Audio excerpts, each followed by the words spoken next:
Hello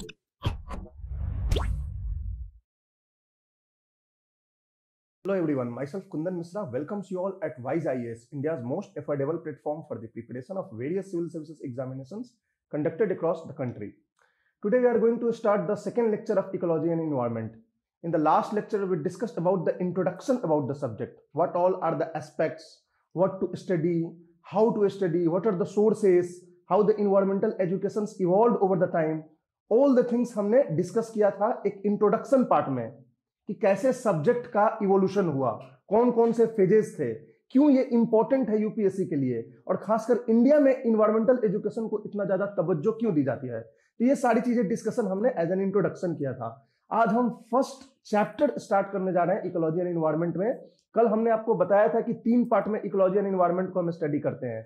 एक part होता है इंफॉर्मेटिव पार्ट, जिसमें हम टेक्निकल फैक्ट्स को समझते हैं, टेक्निकल कॉन्सेप्ट्स को समझते हैं, साइंटिफिक बातें हम जानते हैं इकोलॉजी इन्वायरमेंट के बारे में।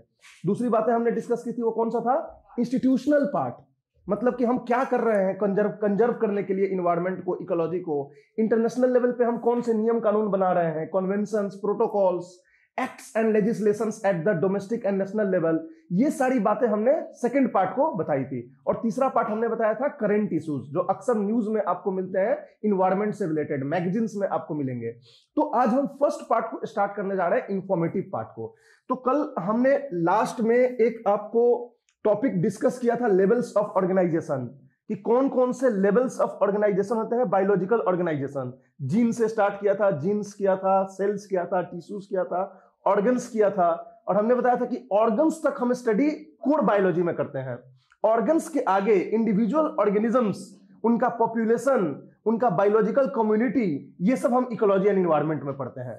तो पहले हम एक बार डिस्कस कर लेते हैं कि क्या क्या हमारे कंपोनेंट्स होंगे आज के डिस्कशन के, और फिर हम धीरे धीरे एक के बाद एक बढ़ेंगे।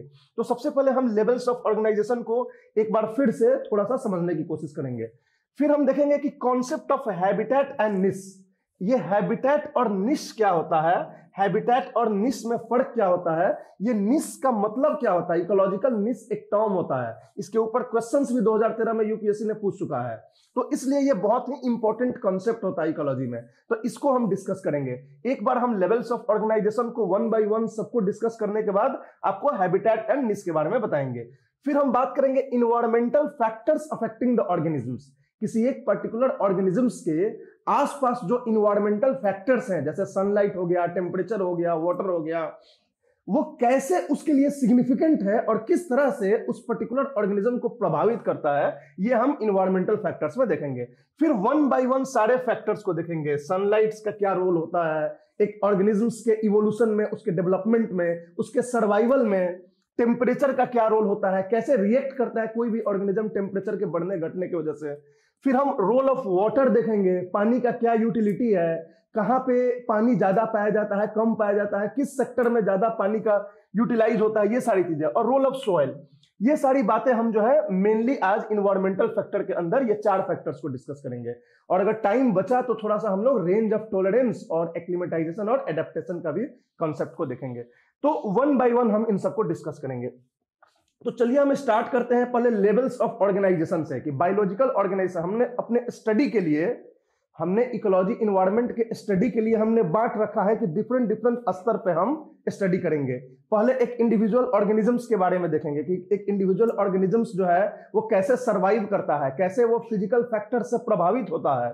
फिर हम उसके पॉपुलेशन की बात करेंगे, एक दूसरे के बीच इंटरेक्शन की। फिर बायोलॉजिकल कम्युनिटी की बात करेंगे। तो इस तरह से अलग अलग लेवल्स ऑफ ऑर्गेनाइजेशन होंगे। हमने कल भी थोड़ा सा डिस्कस किया था कि जो लाइफ स्टार्ट होती है अर्थ पे, वो जीन से स्टार्ट होती है। सबसे पहला जो लेवल ऑफ ऑर्गेनाइजेशन होता है बायोलॉजिकल ऑर्गेनाइजेशन, वो जीन्स होते हैं। कई सारे जीन्स मिलके क्या बनते हैं, सेल्स बनते हैं। सेल्स को मिला के क्या बनता है, टिश्यूज बनते हैं। और टिश्यूज मिलके क्या बनाते हैं, हमारे ऑर्गन्स बनाते हैं। अब ये वाला जो लेवल्स होते हैं, 4 लेवल्स, ये कोर बायोलॉजी मेडिकल साइंस का लेवल होता है। इकोलॉजी एंड एनवायरनमेंट में हमें ये सब चीजें नहीं देखनी है। जेनेटिक मेकअप हमें नहीं समझना है इकोलॉजी एंड एनवायरनमेंट में। सेल्स के बारे में नहीं पढ़ना है, टिश्यूज के बारे में नहीं पढ़ना है, ऑर्गन्स के बारे में नहीं पढ़ना है। ऑर्गन्स मिलके बनता है इंडिविजुअल ऑर्गेनिजम्स। यहां से लाइफ स्टार्ट हो जाती है। इंडिविजुअल ऑर्गेनिजम्स मतलब एक ऑर्गेनिज्म हुआ, चाहे वो प्लांट हो या एनिमल हो, राइट, या ह्यूमन बीइंग हो, ये सारे इंडिविजुअल ऑर्गेनिजम्स के अंदर आते हैं। प्लांट्स भी आता है, एनिमल्स भी आता है, एनिमल्स में भी इंसेक्ट्स भी आता है, मैमल्स भी आता है, ह्यूमंस भी आता है। तो ये सारे इंडिविजुअल ऑर्गेनिजम्स हैं।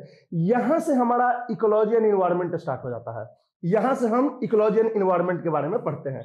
अब इंडिविजुअल ऑर्गेनिजम्स को मिलके पॉपुलेशन बनता है। पॉपुलेशन, ये पॉपुलेशन बड़ा ही कॉमन टर्म है, population of India, population of world, बहुत सुनते हैं, लेकिन एक्चुअली पॉपुलेशन का मतलब क्या होता है इकोलॉजी एंड एनवायरनमेंट में आप यहां समझेंगे। वो जो पॉपुलेशन की बात करते हो वो भी वही होता है, लेकिन वो जनरल भाषा में होता है, जनरल टर्म में होता है। पॉपुलेशन एक्चुअल में क्या होता है आपको मैं यहां बताऊंगा। फिर पॉपुलेशन से आपका बायोलॉजिकल कम्युनिटी बनता है। बायोलॉजिकल कम्युनिटी, ये बायोलॉजिकल कम्युनिटी क्या होती है, किन किन चीजों से बनती है, कब इसे बायोलॉजिकल कम्युनिटी बोलते हैं, ये सारी चीजें हम यहाँ पे डिस्कस करेंगे। बायोलॉजिकल कम्युनिटी के बाद हम इकोसिस्टम डिस्कस करते हैं, इकोसिस्टम पढ़ते हैं। एक बार हम ये समझ गए कि ये बायोलॉजिकल कम्युनिटी क्या है, फिर हम समझेंगे कि इकोसिस्टम क्या है। वन बाय वन अभी हम डिस्कस करेंगे सबको, बस नाम आपको मैं बता दे रहा हूं लेवल। इकोसिस्टम्स के बाद क्या बनता है, लैंडस्केप बनता है। लैंडस्केप क्या होता है, कैसे इकोसिस्टम से डिफरेंट है, इन सब का जो है ना लेवल कॉम्प्लेक्स होता जा रहा है, सिंपल से कॉम्प्लेक्स होता जा रहा है। और ये कॉम्प्लेक्सिटी कैसे बढ़ रही है ये वन बाय वन आपको समझ में आ जाएगा। तो लैंडस्केप बनता है कई सारे इकोसिस्टम्स को मिला के, फिर कई सारे लैंडस्केप्स को मिला के क्या बनता है, बायोम बनता है। ये बायोम का मतलब क्या होता है, लैंडस्केप से कैसे डिफरेंट है बायोम, ये अभी बात करेंगे। और सारे बायोम्स अर्थ पे मिला के क्या बनता है, बायोस्फीयर बनता है। बायोस्फीयर के बारे में कल बताया था ना कि जैसे लिथोस्फीयर, एटमॉस्फेयर और हाइड्रोस्फीयर होता है। वेन डायग्राम आप जानते हो ना, ऐसे मैथ्स में पढ़े होंगे, ये हो गया तो इसका मतलब हो गया कि इधर का भी इधर का भी, तीसरा हो गया तो इसका मतलब होगा कि ये तीनों का कॉमन पार्ट हो गया ये। तो इसको अगर आप लिथोस्फीयर समझ लो, इसको अगर आप हाइड्रोस्फीयर समझ लो, इसको अगर आप एटमॉस्फेयर समझ लो, तो तीनों का जो कॉमन होगा वो बायोस्फीयर होगा। और यहां एक्चुअली लाइफ एग्जिस्ट करती है, तो लाइफ जहां जहां एग्जिस्ट है वो बायोस्फीयर होता है। ये आपको समझाने के टर्म्स में मैंने बताया है। तो इस तरीके से ये जो है लेवल्स ऑफ ऑर्गेनाइजेशन होता है। अब हम इंडिविजुअल ऑर्गेनिज्म से लेके population, biological community, ecosystem, landscape, biome और बायोस्फीयर क्या होता है वन बाय वन अभी हम डिस्कस करने जा रहे हैं। समझ आ रही बात है? देखो इंडिविजुअल ऑर्गेनिजम्स क्या होता है, कोई भी लाइफ इंडिविजुअल ऑर्गेनिजम्स होता है, चाहे वो प्लांट हो गया या फिर एनिमल हो गया या ह्यूमन बीइंग हो गया, वो इंडिविजुअल ऑर्गेनिजम्स होता है। लेकिन स्पेसीज क्या होता है, what do you mean by species? Species हमेशा आप अक्सर सुनते हो word, plant species, animal species, human species. What is the meaning of species? क्या होता है स्पेसीज? किसके टाइप्स हो गए? प्लांट्स की स्पीशीज है। हाँ, तो किसी एक पर्टिकुलर प्लांट के अलग मतलब जो बहुत सारे एनवायरमेंट वो फैक्टर्स से डिफरेंस आता है वो स्पीशीज। ठीक है, चलो और कोई स्पेसीज वर्ड यूज तो सुने होंगे हमेशा। ये एक इकोलॉजिकल टर्म होता है, बायोलॉजिकल टर्म होता है, जो हम अक्सर बड़ा कॉमनली यूज करते हैं कि ह्यूमन स्पेसीज है, एनिमल स्पेसीज है, प्लांट। क्या होता है स्पेसीज, तुम बताओ, बायोलॉजी के हो? अच्छा, एग्जैक्टली नहीं पता, कोई बात नहीं है। इंडिविजुअल ऑर्गेनिजम्स का तो मतलब समझ गए कि कोई भी लाइफ, प्लांट हो या एनिमल हो, इंडिविजुअल बात करो, तुम एक इंडिविजुअल ऑर्गेनिज्म हो, तुम भी इंडिविजुअल ऑर्गेनिज्म हो, लेकिन हम सब मिला के ह्यूमन स्पेसीज है। समझ आ रही बात है? तो स्पेसीज एक ग्रुप होता है, एक ग्रुप आइडेंटिटी होती है। जैसे स्टूडेंट एक कम्युनिटी होती है, एक ग्रुप आइडेंटिटी होती है, उसी तरह से स्पेसीज एक ग्रुप होती है, आइडेंटिटी होती है ऑफ सिमिलर ऑर्गेनिजम्स। हम लोग सब सिमिलर हैं, हम सबके पास दो हाथ है, दो पांव है, कान, नाक है, तो इसलिए हम लोग सिमिलर हैं। तो स्पेसीज होता है group of similar organisms. Similar organisms के ग्रुप होता है तो उसे स्पेसीज बोलेंगे। ये पहला कंडीशन होता है स्पेसीज के लिए। दूसरा कंडीशन होता है कि capable of interbreeding. Capable of interbreeding, capable of interbreeding. Interbreeding के लिए ये कैपेबल होने चाहिए दो इंडिविजुअल्स, तब से हम स्पेसीज कहलाएंगे। और तीसरा कंडीशन होता है कि उनका जो ऑफ स्प्रिंग होगा इंटरब्रीडिंग के बाद वो रिप्रोडक्टिव होना चाहिए। तो reproductive of spring, reproductive of spring. तो ये तीन चीज कंडीशन जो होता है वो डिफाइन करता है स्पेसीज को। कौन कौन तीन कंडीशन होना चाहिए? ग्रुप ऑफ सिमिलर ऑर्गेनिजम्स, एक जैसे ऑर्गेनिजम्स होने चाहिए, कैपेबल ऑफ इंटरब्रीडिंग होने चाहिए, और रिप्रोडक्टिव ऑफ स्प्रिंग होना चाहिए। तो ये तीनों कंडीशंस अगर मेट करेगा, फुलफिल होगा, तो ही आप स्पेसीज बोलोगे। जैसे ह्यूमन स्पेसीज में ये तीनों होता है। ह्यूमन एक जैसे दिखते हैं, कलर और स्ट्रक्चर हटा दो तो बेसिकली एक जैसे दिखते हैं, ऐसे चलते हुए ह्यूमन तो नहीं देखे हो, हमेशा उसी तरीके से देखो तो ह्यूमन स्पीसीज सिमिलर ऑर्गेनिजम्स हो गए, कैपेबल ऑफ इंटरब्रीडिंग हो गए, मतलब ह्यूमन पूरे वर्ल्ड में कहीं से भी ले लो, अफ्रीकन, अमेरिकन, इंडियन, कोई भी, तो ये कैपेबल ऑफ इंटरब्रीडिंग होते हैं और उनके जो ऑफस्प्रिंग होते हैं वो भी रिप्रोडक्टिव होते हैं। लेकिन अगर काऊ और टाइगर का आप इंटरब्रीडिंग कराना चाहोगे तो अगर वो इंटरब्रीडिंग हो भी गया तो उनका ऑफस्प्रिंग कभी भी रिप्रोडक्टिव नहीं होगा, तो इसीलिए ये सेम स्पीसीज नहीं हो सकते हैं।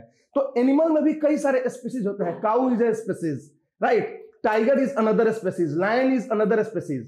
तो इसी तरह से स्पीसीज के लिए ये तीनों चीज इंपॉर्टेंट होता है, तीनों चीज होने चाहिए तब वो स्पीसीज कहलाएगा। स्पीसीज में जेनेटिक डिफरेंसेस हो सकते हैं, अफ्रीकन के जेनेटिक डिफरेंसेस और इंडियन के अलग हो सकते हैं, but still they are capable of interbreeding and their offspring will be reproductive. तो इस कंडीशन में हम उनको स्पीसीज बोलेंगे, चाहे वो प्लांट का हो या एनिमल का हो। समझ में आ रही बात है? तो इंडिविजुअल ऑर्गेनिजम्स और स्पीसीज में फर्क समझ में आ गया। आप लोग इंडिविजुअली एक आदमी हो, लड़का हो लड़की हो, लेकिन एक कम्युनिटी के रूप में आप स्टूडेंट हो, तो कुछ कॉमन है ना कि तीनों लोग, सब लोग आप लोग तैयारी कर रहे हो इसलिए स्टूडेंट हो, आप लोग क्लासरूम में बैठ के पढ़ रहे हो इसलिए स्टूडेंट हो। तो उसी तरह से स्पीसीज एक ग्रुप आइडेंटिटी होती है जिसके लिए ये तीन क्राइटेरिया होनी चाहिए। तो स्पीसीज क्या हो गया, समझ में आ गया? ठीक, अब हम बात करते हैं बायोलॉजिकल कम्युनिटी क्या होती है। What is biological community?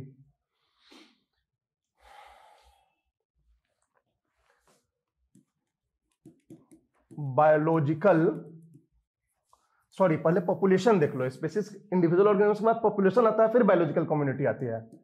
Population क्या होता है? पॉपुलेशन तो आप लोग बहुत बार आप ये वर्ड को हमेशा सुनते हो, population of India, population of tiger. आखिर पॉपुलेशन का मतलब क्या होता है ये बताओ मुझे, क्या आप समझते हो? What do you mean by population? आपको डिफाइन करना हो पॉपुलेशन तो कैसे करोगे? ट्राई करो, कोई जरूरी नहीं है कि आप फर्स्ट टाइम में बिल्कुल करेक्ट आंसर दोगे, but you must have confidence to participate in the class. Participate class में करने के लिए कॉन्फिडेंस भी जरूरी है। क्या होता है पॉपुलेशन, आप बताओ।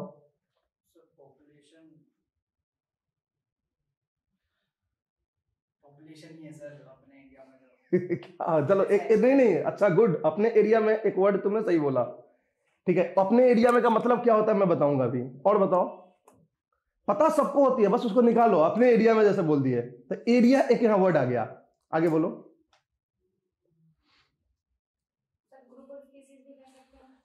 एक दूसरा फैक्टर आ गया है, सेम स्पेसिस के लोगों का पॉपुलेशन होता है, अलग अलग स्पेसिस के लोगों का नहीं होता है। हाँ, तीसरा राइट। देखो तीनों लोगों ने कुछ ना कुछ डिफिनेशन में कंट्रीब्यूट किया है, लेकिन होलिस्टिक पॉपुलेशन का मतलब होता है कि group of individuals of the same species living over A habitat over A point of time. मतलब तीन चीज पॉपुलेशन के लिए होना चाहिए। एक तो कि सेम स्पीसीज का ग्रुप हो, सेम स्पीसीज का ग्रुप, सेम हैबिटेट होना चाहिए। जो एरिया की बात करी है वो हैबिटेट एक्चुअली होता है। पॉपुलेशन ऑफ इंडिया हम बोलते हैं, पॉपुलेशन ऑफ वर्ल्ड बोलते हैं। जब भी पॉपुलेशन की बात करते हैं तो तीन चीज के बारे में आपको क्लियर करना होता है। आप किसके पॉपुलेशन की बात कर रहे हो, किस स्पीसीज के पॉपुलेशन की बात कर रहे हो। तो सेम स्पीसीज हो, सेम एरिया हो, कहां के पॉपुलेशन की बात कर रहे हो, फरीदाबाद के पॉपुलेशन की बात कर रहे हो कि पूरे हरियाणा के पॉपुलेशन की बात कर रहे हो कि इंडिया के पॉपुलेशन की बात कर रहे हो कि वर्ल्ड के पॉपुलेशन की बात कर रहे हो। तो यह भी क्लियर करना जरूरी होता है। तो सेम हैबिटेट मतलब लिविंग टुगेदर, सेम हैबिटेट और at the same point of time.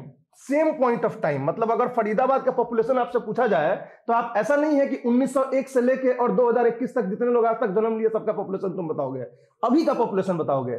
तो पॉपुलेशन में एक टाइम भी छिपा होता है। जब भी आपसे पॉपुलेशन पूछा जाएगा तो आपको तीन सवाल का जवाब देना है कि पॉपुलेशन किस चीज का, कहां का और कब का। तो सेम टाइम। तो ये तीन चीज इंपॉर्टेंट होता है पॉपुलेशन के लिए। पॉपुलेशन ऑफ, जब भी बोला जाता है पॉपुलेशन ऑफ इंडिया, तो वहां हम अंडरस्टूड होते हैं कि यहां हम इंसानों के पॉपुलेशन की बात कर रहे हैं, जानवरों की नहीं, ठीक है। क्योंकि इंसान सबसे डोमिनेंट स्पीसीज होता है। तो जब पॉपुलेशन के साथ कोई स्पीसीज का नाम नहीं दिया हो तो हम मान लेते हैं, अंडरस्टूड होता है कि हम इंसानों की बात कर रहे हैं, राइट। तो पॉपुलेशन ऑफ इंडिया जब भी पूछा जाता है और बोला जाता है कि पॉपुलेशन ऑफ इंडिया बताओ, तो उसमें भी लोग मान लेते हैं कि हम अभी का पॉपुलेशन बोल रहे हैं, 1951 के पॉपुलेशन की बात नहीं कर रहे हैं। तो पॉपुलेशन, जबकि एक्चुअल में जो इन्वायरमेंट में जो टर्म पॉपुलेशन होता है उसमें ये तीनों चीज इंपॉर्टेंट होता है। पॉपुलेशन सेम स्पीसीज का होना चाहिए, सेम हैबिटेट में होना चाहिए और सेम टाइम। हैबिटेट मतलब जगह, स्पेस। अभी हैबिटेट का एक्चुअल मतलब क्या होता है ये हम बात करेंगे, बट अभी हैबिटेट का मतलब समझ लो कि किसी एरिया, रेस्ट्रिक्टेड एरिया की हम बात कर रहे हैं। फरीदाबाद की पॉपुलेशन की बात करेंगे तो Faridabad is the habitat, Haryana की पॉपुलेशन की बात करें Haryana is the habitat, India की पॉपुलेशन की बात करें इंडिया इज द हैबिटेट। तो ये सेम हैबिटेट, सेम टाइम और सेम स्पेसीज, ये तीनों चीज से पॉपुलेशन बनता है। समझ में आ रही बात है? एक पॉपुलेशन चूंकि सेम स्पेसीज का होता है तो इसके अंदर के जो इंडिविजुअल होंगे वो इंटरफर्टाइल होंगे, ऑफस्प्रिंग रिप्रोडक्टिव होगा क्योंकि सेम स्पेसीज है यहाँ पे। समझ में आ रही है? डिफरेंट डिफरेंट स्पेसीज के पॉपुलेशन नहीं होते हैं। और यही जब डिफरेंट स्पेसीज एक साथ एक जगह पर रहने लगे तो उसको हम पॉपुलेशन नहीं बोलकर क्या बोलेंगे? Biological community. तो बायोलॉजिकल कम्युनिटी और पॉपुलेशन में यही फर्क है कि पॉपुलेशन की जब भी बात करते हैं तो सेम जगह पे सेम स्पेसीज के लोग रहते हैं, उनकी बात करते हैं। और जब डिफरेंट डिफरेंट स्पेसीज के लोग डिफरेंट डिफरेंट स्पेसीज रहने लगेंगे सेम पॉइंट पे, सेम एरिया में, तो that will be called what? Biological community. And this is difference between biological community and population, right? अब बायोलॉजिकल कम्युनिटी क्या होती है? बायोलॉजिकल कम्युनिटी क्या होती है? बायोलॉजिकल कम्युनिटी बोलते हैं different species living together, different species. अब यहां एक से ज्यादा स्पीसीज हो जाएंगे। जब एक ही स्पीसीज थे तो उनको हम कम्युनिटी नहीं बोलते थे, उनको पॉपुलेशन बोलते थे। डिफरेंट स्पीसीज लिविंग टुगेदर मतलब सेम हैबिटेट, लिविंग टुगेदर, और इसको हम बोलते हैं सेम हैबिटेट, सेम हैबिटेट। मान लो एक तालाब है यहां पे, इस तालाब में आपको छोटे छोटे पेड़ पौधे भी हैं जो तैर रहे हैं, इस तालाब में मछलियां भी हैं, इस तालाब में सांप भी है, राइट? तो different species are living together in this pond.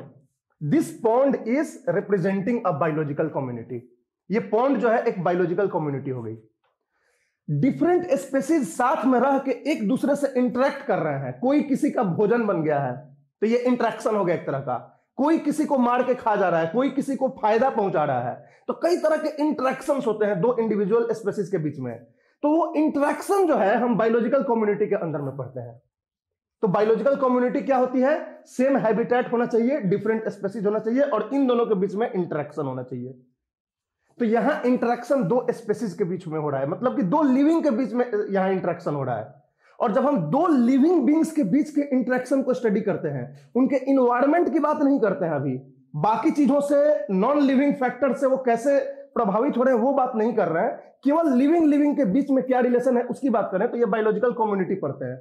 और जब हम उसमें इन्वायरमेंटल फैक्टर, फिजिकल फैक्टर्स को भी इंटीग्रेट कर दें, मतलब ये भी देखें कि अब लिविंग का नॉन लिविंग से क्या रिलेशन है, तो यही बायोलॉजिकल कम्युनिटी नहीं होकर इकोसिस्टम हो जाता है। तो इकोसिस्टम और बायोलॉजिकल कम्युनिटी में क्या फर्क है? इंटरेक्शन किसके किसके बीच हो रहा है। If interaction is only between two living species, it is biological community. If interaction is between two living and non living, दोनों हो, लिविंग को बायोटिक बोल लो, नॉन लिविंग को एबायोटिक बोल दो, तो बायोटिक इंटरेक्शन और बायोटिक एबायोटिक इंटरेक्शन दोनों अगर हो जाए तो वो इकोसिस्टम हो जाता है। That is difference between biological community and an ecosystem. समझ में आ रही है? तो नेक्स्ट लेवल जो होगा वो आपका इकोसिस्टम हो जाएगा। बायोलॉजिकल कम्युनिटी और इकोसिस्टम, ये जो होता है इससे थोड़ा कॉम्प्लेक्स होता है क्योंकि नेक्स्ट लेवल है ये। इसमें क्या होता है? स्पीसीज ए है, स्पीसीज बी है, स्पीसीज सी है, इन सब के बीच इंटरेक्शन हो रहा है, आपस में इंटरेक्शन हो रहा है सबके बीच में।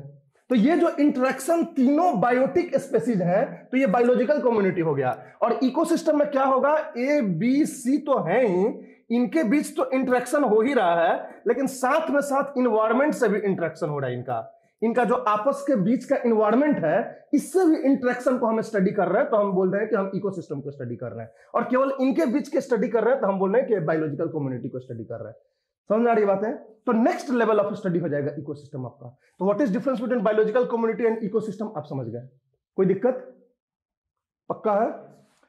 अब ये जो बायोलॉजिकल कम्युनिटी होता है, इसका जनरली जो हम नाम देते हैं इस कम्युनिटी का, वो ऑन जनरली, हमेशा नहीं, जनरली जनरली ये डोमिनेंट प्लांट स्पेसीज के नाम पे इसको नाम दिया जाता है। सपोज मान लो यहां पे 3 स्पेसीज हैं ए बी सी, जिसमें ए प्लांट है और इसका जो नंबर है इस पूरे कम्युनिटी में बहुत ज्यादा है, मतलब डोमिनेंट है ये, तो इस बायोलॉजिकल कम्युनिटी का नाम हम ए के नाम से रख देते हैं। जैसे ग्रासलैंड कम्युनिटी, ग्रासलैंड कम्युनिटी में क्या होता है, ग्रासेस ज्यादा है। वैसे तो वहां पे सांप भी हैं, बिच्छू भी हैं, कीड़े भी हैं, इंसेक्ट्स, रेप्टाइल सब हैं, लेकिन ग्रासेस की संख्या ज्यादा है या उसका भार बायोमास ज्यादा है, तो उस पूरे कम्युनिटी को हम नाम दे देते हैं ग्रासलैंड कम्युनिटी। उसी तरह से एक नाम होता है इकोलॉजी एनवायरनमेंट में मैंग्रोव कम्युनिटी, मैंग्रोव फॉरेस्ट या मैंग्रोव कम्युनिटी।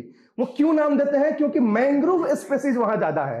अदरवाइज वहां तो टाइगर भी पाया जाता है, सुंदरबन में चले जाओ तो वहां पे कई सारे एनिमल्स पाए जाते हैं, लेकिन चूंकि मैंग्रोव ही ज्यादा है इन टर्म्स ऑफ नंबर या इन टर्म्स ऑफ बायोमास, तो उसको हम मैंग्रोव कम्युनिटी बोल देते हैं। तो बायोलॉजिकल कम्युनिटी का नाम किस बेसिस पे होता है, generally dominant species, dominant plant species के नाम पे ज्यादातर होता है। समझ आ रही बात है।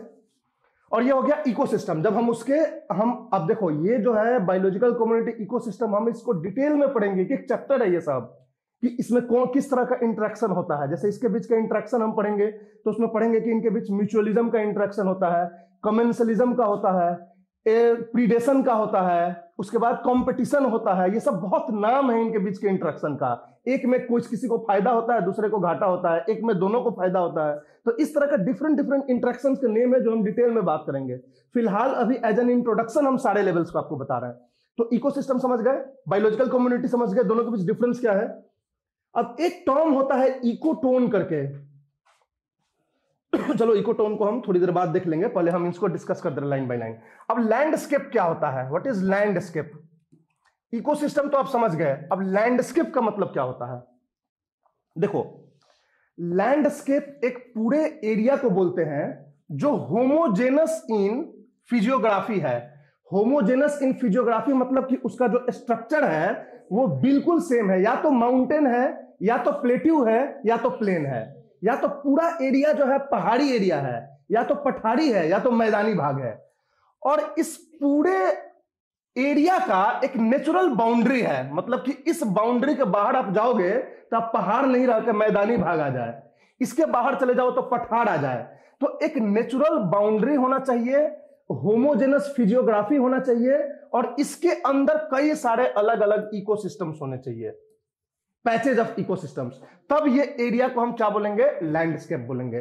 तो landscape is formed by various ecosystems located under a natural boundary. एक नेचुरल बाउंड्री के अंदर कई सारे इकोसिस्टम्स मिलके एक लैंडस्केप्स बनाते हैं, और इस पूरे एरिया का जो फिजियोग्राफी होगा, जो पूरे एरिया का जो बनावट होगा वो एक जैसा होगा। एग्जाम्पल हिमालय, पूरा हिमालय का जो माउंटेन है, ऐसा नहीं है कि वो माउंटेन में केवल पीक ही है, उसमें आपको समतल भी थोड़ा बहुत होगा, कहीं कहीं का लेक भी है। तो डिफरेंट डिफरेंट इकोसिस्टम्स पूरे हिमालयन रीजन में है, लेकिन बाहर से अगर हिमालय को देखोगे तो लगेगा कि ये माउंटेनियस रीजन है केवल। तो ये पूरा हिमालय एक लैंडस्केप हो जाता है, पूरा नॉर्दर्न इंडियन प्लेन्स एक लैंडस्केप हो जाता है। पेनिनसुलर रीजन में नीचे जाओगे विंध्या से और साउथ तो प्लेट्यूज बहुत ज्यादा है, महाराष्ट्र प्लेट्यू है, तेलंगाना प्लेट्यू है, डेक्कन प्लेट्यू है। तो सारे रीजन वो पठारी जैसे हैं, तो वो एक जैसे लगते हैं, तो वो पूरे लैंडस्केप हो गए। तो इंडिया में different different 3 major landscapes India में पाए जाते हैं, Himalayan mountain landscape, northern Indian plain landscape और पेनिनसुलर प्लेट्यू लैंडस्केप। तो लैंडस्केप एक लार्ज एरिया होता है, और लार्ज एरिया में कई सारे इकोसिस्टम्स होते हैं, और सारे इकोसिस्टम्स जो है एक नेचुरल बाउंड्री के अंदर होते हैं, और उस पूरे एरिया को हम बोलते हैं लैंडस्केप। समझ आ रही बात है। एक और बहुत इंपॉर्टेंट बात आपको यहां बतानी है। हमने इकोसिस्टम की बात करी, तो इकोसिस्टम जो है एक फंक्शनल कंसेप्ट होता है। अभी इकोसिस्टम को तो हम बड़े डिटेल में बात करेंगे, पूरा एक क्लास या 2 क्लास इकोसिस्टम पे ही चलेगा कि क्या होता है इकोसिस्टम, स्ट्रक्चर, फंक्शन कैसे कैसे होते हैं। लेकिन एक ब्रीफ आइडिया आपको अभी जानना जरूरी है। जब भी हम इकोसिस्टम की बात करते हैं तो इकोसिस्टम एक फंक्शनल कंसेप्ट होता है। ये एक कोई एरियल कंसेप्ट नहीं होता है कि इतना बड़ा एरिया ये इकोसिस्टम 1 हो गया, ये इकोसिस्टम नंबर 2 हो गया, इकोसिस्टम नंबर 3 हो गया। इकोसिस्टम का मतलब होता है कि 2 या 2 से ज्यादा स्पेसीज या तो आपस में इंटरेक्ट कर रहे हैं या इन्वायरमेंट से इंटरेक्ट कर रहे हैं, तो इसी इंटरेक्शन को हम इकोसिस्टम बोलते हैं। अब इकोसिस्टम, एक छोटा सा एक्वेरियम भी अपने आप में एक इकोसिस्टम हो सकता है और पूरा अर्थ भी एक इकोसिस्टम है। तो इकोसिस्टम कभी भी कंफ्यूज मत करना कि 10 बाई 4 के एरिया को ही हम इकोसिस्टम बोलेंगे या एक टाउन को ही हम इकोसिस्टम बोलेंगे। इकोसिस्टम का एरिया या उसका विड्थ लेंथ क्या होगा, ये इस पे डिपेंड करता है कि आप जो स्टडी कर रहे हो किस लेवल पे स्टडी कर रहे हो। अगर हम पूरे अर्थ के लेवल पे स्टडी कर रहे हैं कि अमेरिका के जो फॉरेस्ट हैं और जो सोमालिया के फॉरेस्ट हैं, इन दोनों में क्या इंटरेक्शन है, पूरे आप क्लाइमेट को पढ़ रहे हो, तो इस सेंस में पूरा अर्थ आप एक इकोसिस्टम मान लिया। और अगर आपका स्टडी जो है एक 2 बाई 4 फीट का एक्वेरियम में ही स्टडी कर रहे हो कि पानी से क्या इंटरेक्शन हो रहा है, क्या मछली को, दो मछली के बीच में क्या इंटरेक्शन हो रहा है, उसमें एक कीड़ा है तो उस कीड़े को मछली खा जा रही है, तो वो एक्वेरियम एक इकोसिस्टम हो गया। तो इकोसिस्टम एक फंक्शनल कंसेप्ट होता है, उसका लेवल बृहद किसी भी स्तर पे हो सकता है। Entire biosphere is an ecosystem. वैसे बायोस्फीयर का हमने नाम दिया है अलग से, लेकिन पूरा अर्थ एक इकोसिस्टम हो सकता है। बस ये होना चाहिए इकोसिस्टम में कि आप डिफरेंट स्पेसीज एक दूसरे से कैसे इंटरेक्शन कर रहे हैं और एबायोटिक इन्वायरमेंटल फैक्टर से कैसे इंटरेक्ट कर रहे हैं। अगर ये स्टडी कर रहे हो तो आप इकोसिस्टम की स्टडी कर रहे हो, और केवल स्पेसीज के बीच में बात कर रहे हो तो बायोलॉजिकल कम्युनिटी की बात कर रहे हो।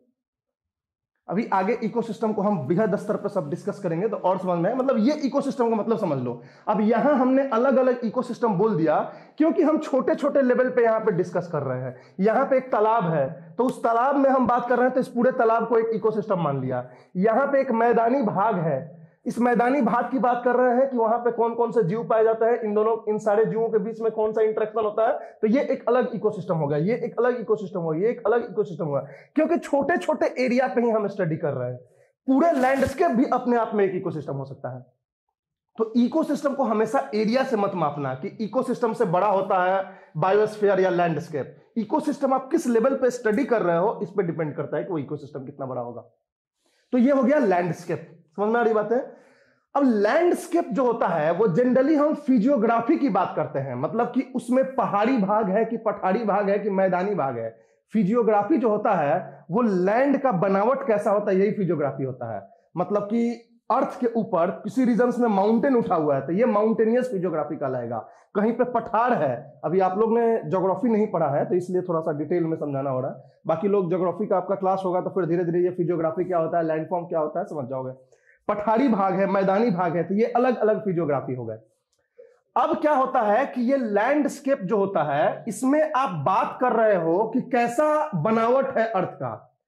बायोम क्या होता है, बायोम जो है कई सारे लैंडस्केप से मिला के एक बायोम बनता है। और बायोम के लिए क्राइटेरिया ये होना चाहिए कि पूरे एरिया का जो क्लाइमेट हो वो कॉमन हो, पूरे एरिया का जो क्लाइमेटिक कंडीशन होना चाहिए वो कॉमन होना चाहिए। सपोज मान लो ये लैंडस्केप ए हो गया, दूसरा एक लैंडस्केप बी है, तीसरा एक लैंडस्केप सी है, चौथा एक डी है, और आपको ये लग जाए कि इस पूरे एरिया का जो क्लाइमेट है, जलवायु है, ये एक जैसा है, तो ये पूरा एरिया क्या हो जाएगा, बायोम।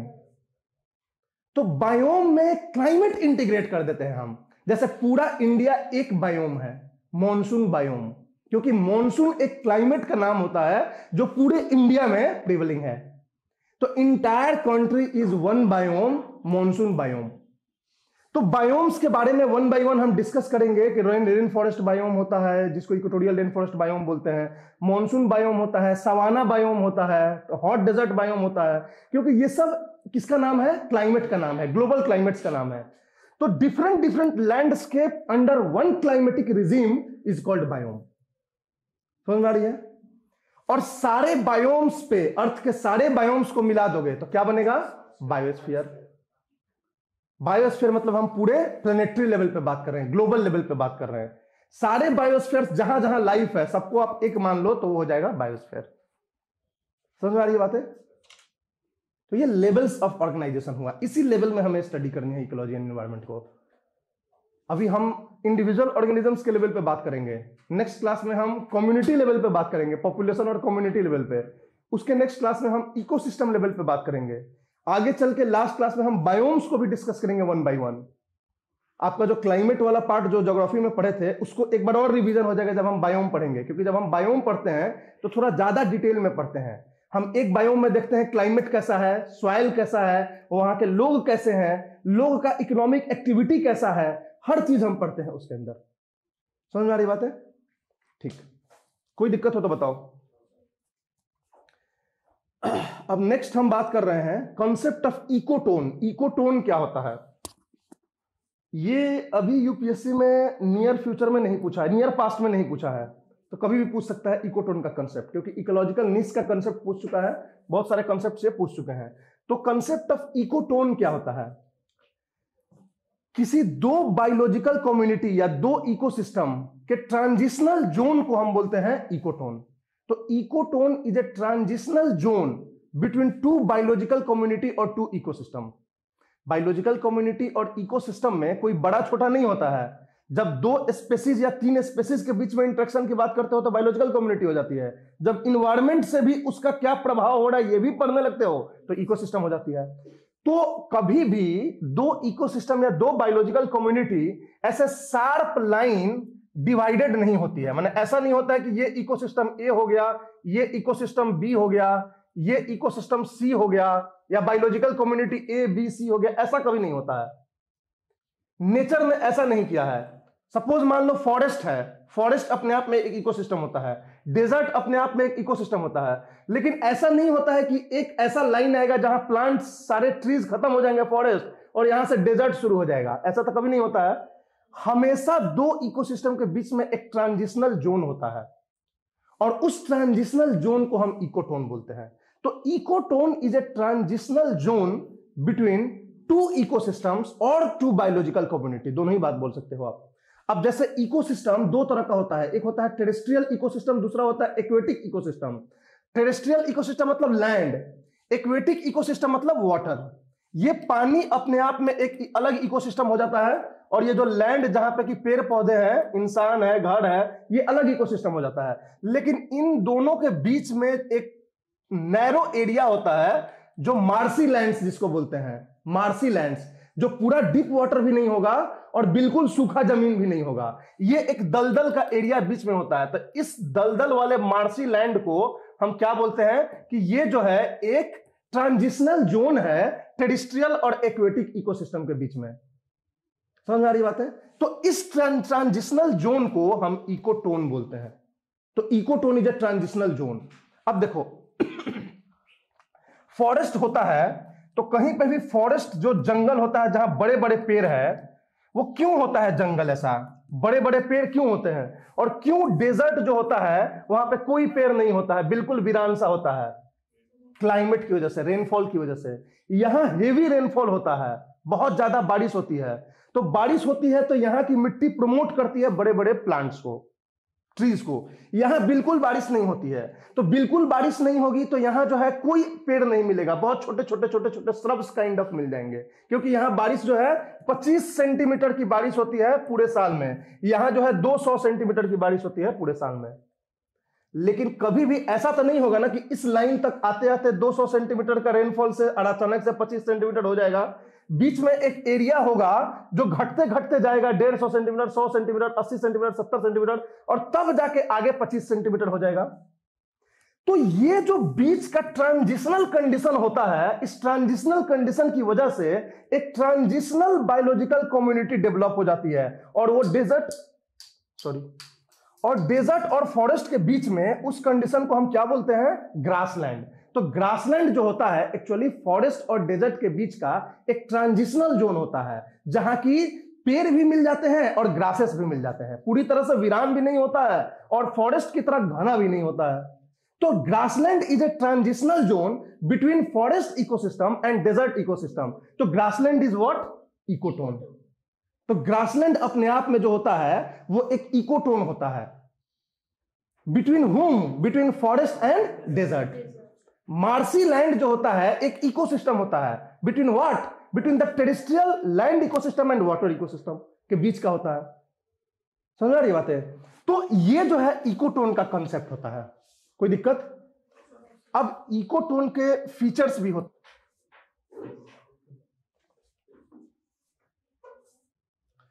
कैरेक्टरिस्टिक्स ऑफ इकोसिस्टम हम बात करते हैं कि कैरेक्टरिस्टिक्स क्या होते हैं इकोटोन के, इकोसिस्टम नहीं sorry ecotone.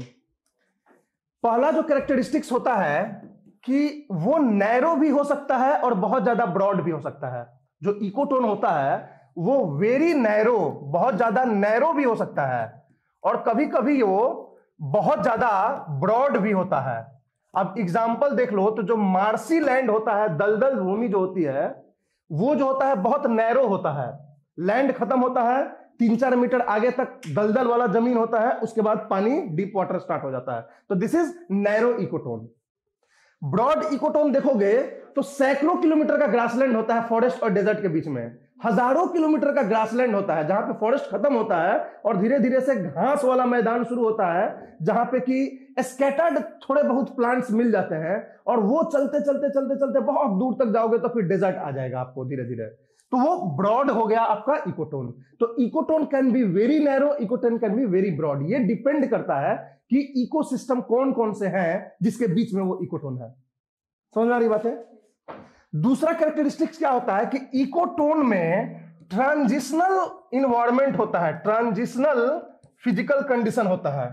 Transitional physical condition का मतलब क्या होता है कि जो फिजिकल कंडीशन दोनों साइड है उन दोनों के बीच का होता है फिजिकल कंडीशन। यानी कि अगर ये इकोसिस्टम ए है, ये इकोसिस्टम बी है, ये मान लो फॉरेस्ट है तो यहां रेनफॉल 200 सेंटीमीटर है, ठीक। ये डेजर्ट है, यहां रेनफॉल 25 सेंटीमीटर है। तो ये जो ट्रांजिशनल जोन है, इकोटोन है दोनों के बीच में, इसका जो रेनफॉल होगा ये 200 और 25 के बीच में, कहीं 80 से 100 के बीच में होगा रेनफॉल। तो जो भी फिजिकल कंडीशन होता है, चाहे रेनफॉल हो गया, चाहे टेम्परेचर हो गया, चाहे ह्यूमिडिटी हो गई, ये दो इकोसिस्टम में जो फिजिकल कंडीशंस हैं, इन दोनों के बीच का फिजिकल कंडीशन ट्रांजिशनल जोन में होता है। समझ में आ रही बात है? अब जैसे मार्सी लैंड ले लो, मार्सी लैंड में वो वाले भी जीव पाए जाएंगे जो जमीन पे पाए जाते हैं और वो वाले जीव भी पाएंगे जाएंगे जो पानी में पाए जाते हैं। तो वहां पे दोनों साइड के जीव पाए जाएंगे। तो मार्सी लैंड का एक फीचर हो जाता है कि इसकी जो कंडीशन होती है वो ट्रांजिशनल होती है। ये दूसरा फीचर हो गया। तीसरा फीचर क्या हो जाएगा इकोटोन का कि इकोटोन में जो स्पीसीज पाए जाते हैं, जो स्पीसीज पाए जाते हैं इकोटोन में, वो दोनों एडजेसेंट इकोसिस्टम के स्पीसीज पाए जाते हैं। हर इकोसिस्टम में कुछ पार्टिकुलर स्पीसीज पाए जाते हैं। जैसे जंगल में क्या पाया जाता है, बड़े जानवर पाए जाते हैं, बड़े जानवर पाए जाते हैं, बड़े बड़े पेड़ पाए जाते हैं। और डेजर्ट में क्या होता है, छोटे जानवर पाए जाते हैं, सांप बिच्छू पाया जाएगा, पेड़ पौधे नहीं, बिल्कुल घास जैसे पौधे पाए जाएंगे। तो इन दोनों के बीच का जो इकोटोन में जाओगे तो आपको घास भी मिलेगा और पेड़ भी मिलेगा। मतलब इकोटोन में जो स्पीसीज होते हैं वो इधर वाले भी होते हैं, इधर वाले भी होते हैं, दोनों के मिक्स होते हैं। इनका जो फिजिकल कंडीशन होता है वो इधर वाले और इधर वाले के बीच का होता है। तो ये तीसरा हो गया कि जो स्पीसीज पाए जाते हैं वो दोनों साइड से पाए जाते हैं। और चौथा और मोस्ट इंपॉर्टेंट इसका फीचर ये होता है कि कई बार इकोटोन में जो नंबर ऑफ स्पीसीज होता है या population density of any particular species जो होता है वो दोनों साइड से ज्यादा होता है, मैक्सिमम होता है। मतलब कि कई बार ग्रासलैंड्स में कुछ स्पीसीज का जो नंबर होगा वो फॉरेस्ट से और डेजर्ट से दोनों से ज्यादा होगा। तो इकोटोन कई बार ज्यादा डाइवर्स होता है, ज्यादा स्पीसीज यहां पे होते हैं क्योंकि दोनों साइड के यहां रह रहे हैं। और इसको बोलते हैं हम एज इफेक्ट। एक टर्म होता है एज इफेक्ट। एज इफेक्ट का मतलब होता है कि दो इकोसिस्टम्स के एज पे, इकोसिस्टम ए है ये यहां खत्म हो रहा है, इकोसिस्टम बी है वो यहां खत्म हो रहा है, इन दोनों के बीच में जो ट्रांजिशनल जोन है यहां नंबर ऑफ स्पीसीज जो है इन दोनों से ज्यादा है। मतलब मान लो यहां 5 है, यहां 5 है, तो तुमको यहां पे 8 मिल जाएगा क्योंकि 4 इधर के भी हैं, 4 इधर के भी हैं, और दोनों मिला के जो इकोटोन है वो ज्यादा डाइवर्स हो जाता है। डाइवर्सिटी ऑफ इकोसिस्टम किसको बोलते हैं? जितना ज्यादा नंबर ऑफ स्पीसीज कहीं पे पाया जाएगा उस इकोसिस्टम को उतना ही ज्यादा डाइवर्स इकोसिस्टम बोलते हैं। तो sometime the transitional zone is more diverse than the adjacent Jones.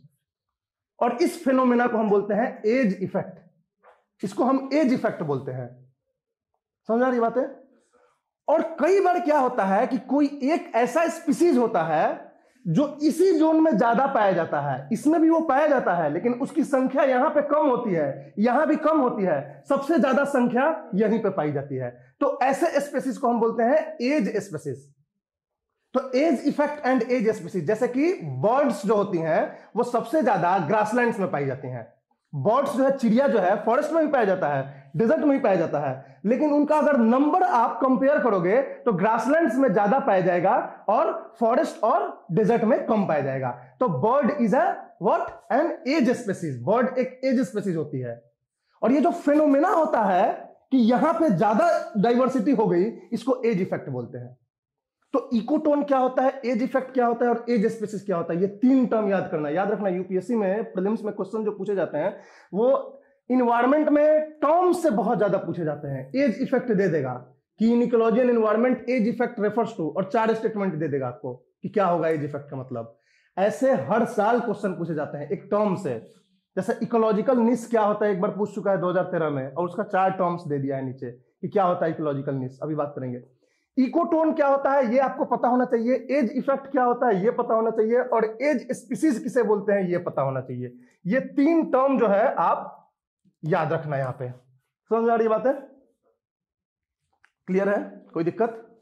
चलो, तो ये हो गया आपका इकोटोन एंड ये। अब हमारा जो नेक्स्ट एक इंपॉर्टेंट कंसेप्ट है वो हैबिटेट और निस का कंसेप्ट है कि हैबिटेट क्या होता है और निस क्या होता है।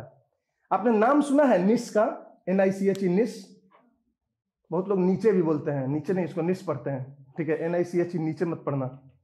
दिस इज कॉल्ड निस, इकोलॉजिकल निस, इकोलॉजिकल हैबिटेट। हैबिटेट जानते हो? हैबिटेट का मतलब क्या होता है? क्या? हाँ, उसको इन्वायरमेंट ज्यादा बोलोगे। अच्छा, बस हैबिटेट का मतलब आवास, सिंपली जहां भी आप रह रहे हो वो आपका हैबिटेट हो गया।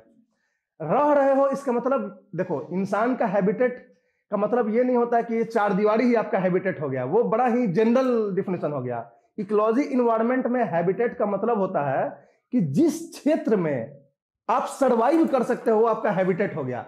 मतलब ये अर्थ जो है इंसानों का हैबिटेट है, क्योंकि जो अर्थ पे जो कंडीशंस है, हमें जीने के लिए क्या चाहिए? पानी चाहिए, अर्थ पे पानी है। हमें जीने के लिए क्या चाहिए? हवा चाहिए, अर्थ पे हवा है। हमें जीने के लिए क्या चाहिए? पेड़ पौधे चाहिए, खाना चाहिए, वो भी है। मतलब जहां भी आपके सर्वाइवल के कंडीशंस अवेलेबल हैं वो आपके हैबिटेट हो गए। इकोलॉजी इन्वायरमेंट हैबिटेट का मतलब 4 दीवारी नहीं होती है, समझ रही बात है? तो हैबिटेट का मतलब होता है कि the set of conditions which is required for your survival. आप हमेशा वहीं रहते हो, समझ रही बात है? जो बाघ शेर होते हैं वो हमेशा जंगल में रहते हैं, समुद्र के अंदर क्यों नहीं रहते हैं? क्योंकि उनका कंडीशंस वहां नहीं है। समुद्र के अंदर जो रहते हैं, बड़े बड़े जो फिश होते हैं, मैमल्स होते हैं, उनका कंडीशन वहीं पे है। जो उनके सर्वाइवल के लिए जो कंडीशन चाहिए वो वहीं पे है, तो उनका वो हैबिटेट हो गया। Forest is the habitat of tiger and Lions, क्योंकि उनको जो मार के खाने के लिए चाहिए वो वहीं मिलेंगे। वो इंसान के बस्ती में नहीं आते हैं जब तक कि जबरदस्ती उनको ना लाया जाए। क्यों नहीं आते हैं? क्योंकि उनको पता है कि हम वहां जाएंगे तो हमारी सर्वाइवल खतरे में आ जाएगी, तो वो वहीं रहने की कोशिश करते हैं जहां उनके सर्वाइवल हो। तो आपके सर्वाइवल की कंडीशंस जहां पे मेट हो रही हैं, दैट इज योर हैबिटेट, जहां आप रहते हो। तो कहने का मतलब यह हुआ कि वहां आपके रहने की कंडीशंस फुलफिल हो रही हैं, तो दिस इज हैबिटेट। अब निस का कंसेप्ट क्या होता है? हैबिटेट से थोड़ा ब्रॉडर कंसेप्ट होता है। In fact habitat is a part of निस। निस जो होता है वो बड़ा इंपॉर्टेंट कंसेप्ट होता है इकोलॉजी एनवायरनमेंट में। निस का मतलब 3 होता है। 3 चीज जो है किसी भी स्पेसीज के निस को डिफाइन करती है। 3 चीज, एक होता है रिसोर्सेस इट यूटिलाइजेज या इट रिक्वायर्स फॉर सर्वाइवल। दूसरा होता है environmental conditions it can tolerate.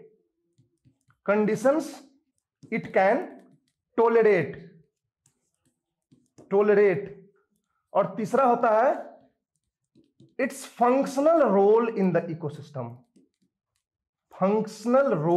It's functional role in the ecosystem. ये 3 चीज जो है किसी भी स्पेसीज के निस को डिफाइन करता है। कोई भी स्पेसीज का निस क्या होता है? तो यही 3 चीज होते हैं। हर स्पेसीज का, चाहे इंसान हो या प्लांट हो या कोई पर्टिकुलर जानवर के स्पेसीज हो, इनके लिए ये तीन चीज जो है सम्मिलित रूप से इनका निश कहलाता है।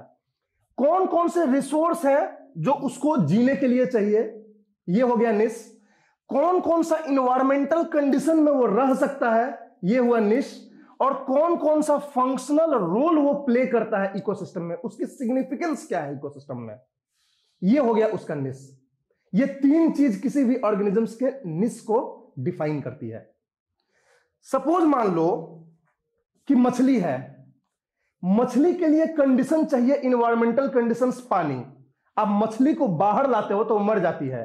क्यों मर जाती है? क्योंकि इन्वायरमेंटल कंडीशंस जो उसके सर्वाइवल के लिए चाहिए वो वहां पे नहीं मिलता है, तो वो मर जाती है। तो इन्वायरमेंटल कंडीशंस, रिसोर्सेस और उसका फंक्शनल रोल, तीनों को सम्मिलित रूप से हम निश बोलते हैं। समझ में आ रही बात है? इन तीनों में अगर फंक्शनल रोल पे फोकस किया जाए और क्वेश्चन पूछ दे कि niche of an organism is the functional role it plays in the ecosystem, अब बोल देंगे यस। ये मोस्ट इंपॉर्टेंट होता है कि किसी भी ऑर्गेनिजम्स का एक अपना रोल होता है अपने इकोसिस्टम में। अगर वहां से वो रोल प्ले नहीं करे तो वो इकोसिस्टम का बैलेंस गड़बड़ा जाएगा। तो किसी भी ऑर्गेनिजम्स के बारे में अगर आप पढ़ना चाहते हो, अगर उसको यूटिलाइज करना चाहते हो, उसको आप कंजर्व करना चाहते हो, तो उसके निश के बारे में पता होना बहुत जरूरी होता है। अगर उसके निश के बारे में आपको नहीं पता है किसी भी ऑर्गेनिज्म के बारे में, तो उसके बारे में कुछ नहीं जानते हो। So this is the sole things about an organisms. ये तीन चीज जो है निश को डिफाइन करती है। हैबिटेट क्या होता है? केवल इन्वायरमेंटल कंडीशंस जो उसको चाहिए और उसी इन्वायरमेंटल कंडीशंस में वो सरवाइव कर सकता है, तो वो हैबिटेट उसका होता है। हैबिटेट मतलब जो जगह जहां पे वो रहता है, लेकिन वो जगह किस बेसिस पर हम मापते हैं, तो वो इन्वायरमेंटल कंडीशन के बेसिस पर डिफाइन करते हैं कि ये इसका जगह है। समझ आ रही बात है? तो this is difference between habitat and निश। ये तीनों चीज को मिला के बात करोगे तो निश हुआ। कोई भी मान लो ऑर्गेनिजम्स है, वो क्या खाएगा जीने के लिए, क्या वो कौन कौन से उसके रिसोर्स चाहिए उसको जीने के लिए, वो सारी चीज उसके निश का पार्ट हो जाएगा। कौन कौन सा इन्वायरमेंटल कंडीशंस में वो रह सकता है, इससे बढ़ाओगे या घटाओगे इन्वायरमेंटल कंडीशन तो वो खत्म हो जाएगा, ये इसका हो जाएगा निश।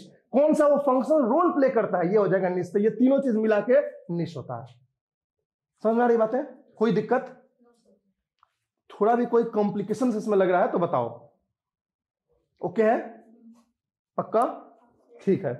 तो ये हो गया निश। अब निश के को हम स्टडी क्यों पर करते हैं, मतलब क्यों हमें जरूरी होता है निश के बारे में जानना। Why we study about the ecological niche of an organism. Ecological niche हम, चूंकि आप लोग जो है कोई बहुत डिटेल में नहीं पढ़ते हो, यूपीएससी के सिलेबस में सीधा सीधा लिखा हुआ है कि environmental education that does not require specialization, माने किसी तरह का स्पेशलाइज्ड स्टडी आप नहीं कर रहे हो। अदरवाइज जो इकोलॉजिकल निश होता है, जो टर्म होता है इकोलॉजिकल निश किसी भी ऑर्गेनिजम्स का, वो बड़ा ही ब्रॉडर टर्म्स होता है, इस पे बहुत ज्यादा रिसर्च होते हैं, तो उतने डिटेल में हम लोग नहीं जाते हैं। बस इसके बारे में दो तीन चीज इंपॉर्टेंट आपको जानना होता है। जो इकोलॉजिकल निश होता है वो हर एक स्पेसीज का अपना इकोलॉजिकल निश होता है। किसी भी दो स्पेसीज सेम इकोलॉजिकल निश नहीं हो सकते हैं। No two species can have the same ecological niche. Two species की बात कर रहे हैं, टू इंडिविजुअल ऑर्गेनिजम्स की बात नहीं कर रहे हैं, तो कंफ्यूज मत होना। इंसानों का अपना निश होता है, हम सारे individual organisms of human beings हैं, हमारा अपना एक निश होता है। जानवरों का अपना निश होता है, टाइगर का अपना होता है, लायन का अपना होता है, कुत्ता का अपना होता है। तो किसी भी दो स्पेसीज का सेम निश नहीं हो सकता है इकोलॉजी में। Different organisms of the same species can have the same niche, but no two species can have the same niche. Clear है? समझ में आ रही बात है? तो ये होता है पहला बात याद रखना इकोलॉजिकल निश के बारे में। दूसरी चीज इकोलॉजिकल निश के बारे में ध्यान रखना कि इकोलॉजिकल निश हम क्यों पढ़ते हैं, क्यों, हमें क्या बेनिफिट है इकोलॉजिकल निश जानने से।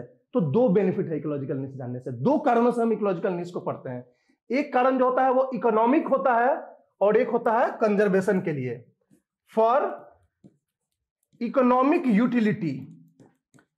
इकोनॉमिक यूटिलिटी के लिए आपको ecological niche of every species जाननी जरूरी है।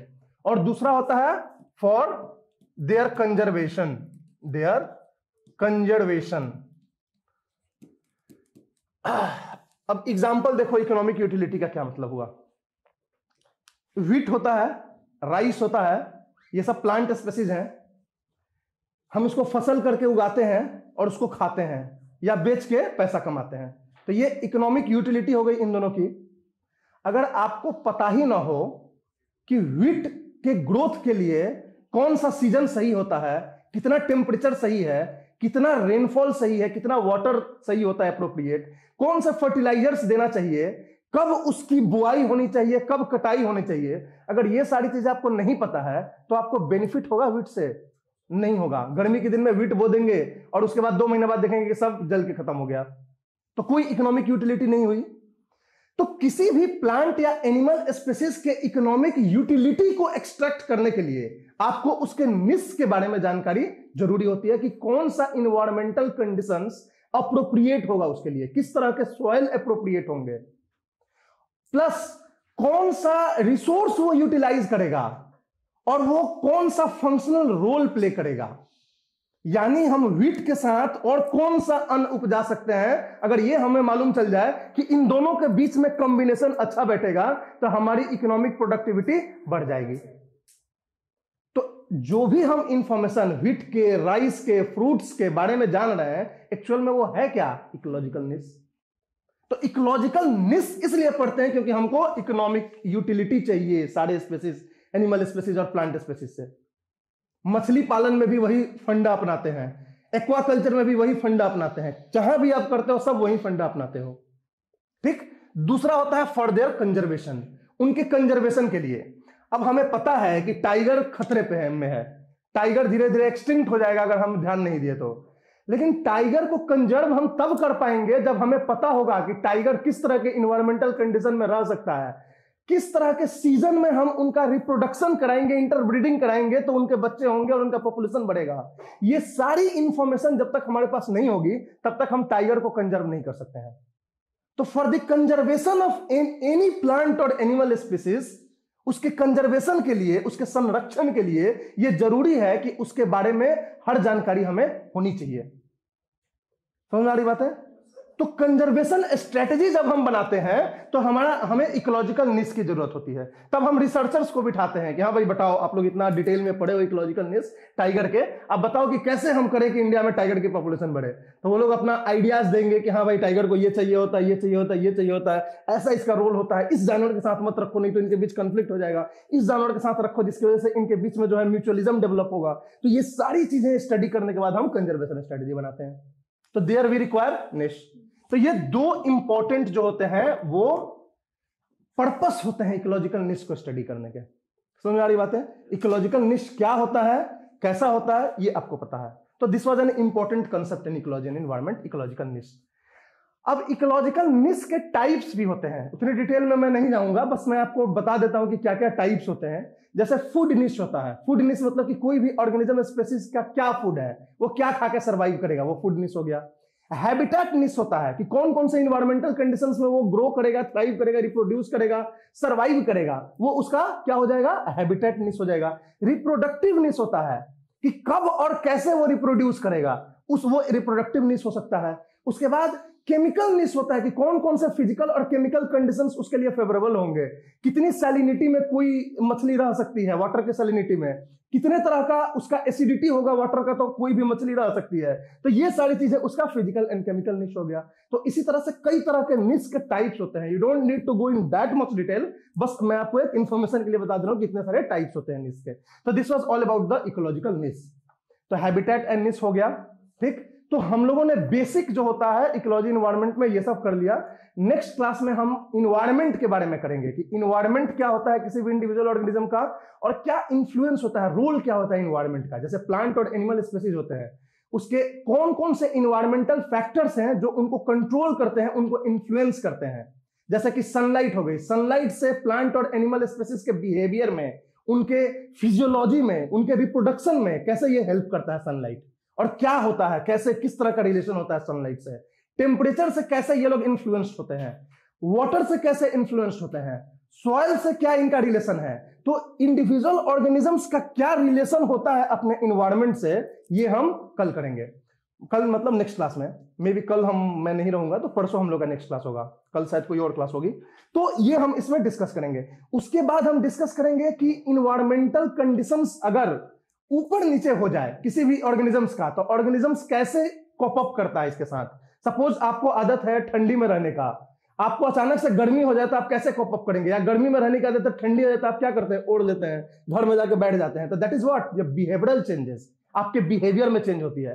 तो ह्यूमन का तो सबको पता होता है, लेकिन एनिमल्स के भी बिहेवियर होते हैं। जैसे ठंडी आती है, बहुत एनिमल्स हाइबरनेट में चले जाते हैं, हाइबरनेशन में चले जाते हैं। गर्मी आती है तो एस्टिवेशन में चले जाते हैं। तो इस तरह के बहुत सारे बिहेवियर्स होते हैं। और एक होता है इकोलॉजिकल एडेप्टेशन, मतलब कि जनरेशन वाइज जनरेशन अगर हार्श इन्वायरमेंटल कंडीशन हो गया तो वो धीरे धीरे एडेप्ट कर जाते हैं। कोई उनके अंदर ऑर्गन डेवलप हो जाता है, कोई मॉर्फोलॉजिकल चेंज हो जाती है जो परमानेंट हो जाती है, और परमानेंटली वो एडेप्ट कर जाते हैं उस इन्वायरमेंटल कंडीशन से। तो ये जो एडेप्टेशन, एक्लिमेटाइजेशन, ये सारी चीजें डिटेल में हम नेक्स्ट क्लास में डिस्कस करेंगे।